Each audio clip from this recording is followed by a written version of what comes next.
is Anu Mehta back here again, and we're talking with Dr. Dadina.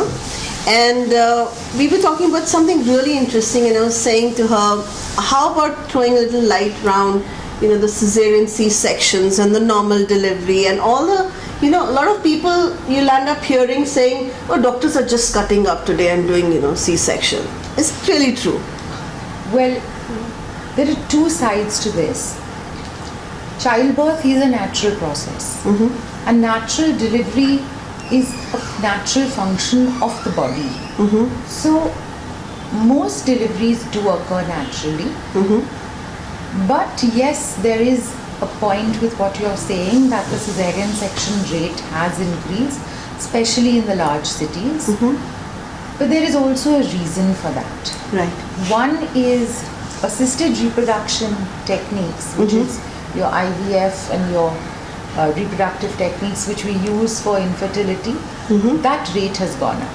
Right. Which also puts the rate of precious pregnancies higher. Mm-hmm. Every pregnancy is a precious pregnancy, but these pregnancies which have been difficult to conceive Mm-hmm. do come into a little higher category. Okay. So the incidence of cesarean section has increased, plus there is an increased incidence of multiple pregnancies, which again puts the risk higher, which is why it appears that the incidence of cesarean section has risen. The other factor also is that there are a lot more medical complications to pregnancy than there were earlier. You have a little higher incidence of high blood pressure, so what we call pregnancy-induced hypertension. There's a higher incidence of gestational diabetes. And all these factors, when you put together, it is causing an increased rate in the cesarean section rate. But I would not say that everyone opts for a cesarean section. Right. Sometimes, of course, you have patients coming and saying that I just don't want to go through labor, I just don't want to go through this, so I want an elective cesarean, which personally I try to dissuade and I try to talk them through it because it's a fear factor. Right. The young girl doesn't know, she's heard probably horror stories about pain and pain management, but I think if you counsel your patient and walk her through it and be there to hold her hand through the process of labor and delivery, a lot of them do go through natural childbirth. So what is that one thing that the person, the young girl, would really require when we're saying she needs counseling, she needs help, she needs support? So according to you, doctor, what would be the best support that that girl could get? Well, what I generally advise is be normal. Don't treat pregnancy as an illness. It's not an illness. Wonderful. It's just a beautiful phase of life.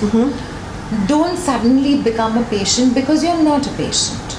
Wonderful. Have a healthy lifestyle, exercise regularly, and yoga, which is born in India, is such a boon to preparing the body for delivery.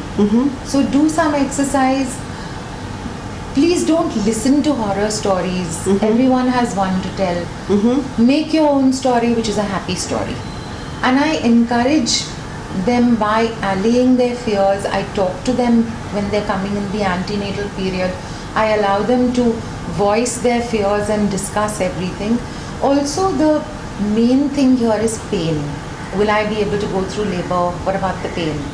But if you're delivering in a city where there is pain relief, you can take the epidural anesthesia, which is, it is like saying I'm going to the dentist to have my cavity filled and I will not take a local anesthesia. Would you do that? No. So here you're in pain during labor, and if you feel that it's not manageable, we have methods to allay that. Right. To relieve you of that pain. So I have sometimes a patient in labor and the relatives will be saying, no, don't give her the epidural, it has complications if she bears the pain. And there are even some who go to the extent of saying it helps her to appreciate motherhood if she goes through this pain, which I think is a slightly wrong notion. Absolutely. Because if you can give pain relief, why not make the person comfortable and have a natural childbirth? Absolutely. Absolutely. And I'm not the anesthetist, so I'm not the expert, but in my experience, epidural is a very safe procedure. It does not lead to complications, it does not lead to backaches. Yes, every procedure has a slight risk of complications, maybe 1 or 2%, but that doesn't mean that we should not use it. It's a great relief for a person in labor, and it helps you through natural childbirth. Excellent. So can we hear here what the doctor is saying? She's saying very nicely, saying to you, do not treat your pregnancy as illness. It's a natural process. It's a beautiful process. Create a good story for yourself. And these are wonderful messages that we should be taking back today. To find me, Anu Mehta, you can come on my blog, anumehta.co.in. Thank you so much for listening.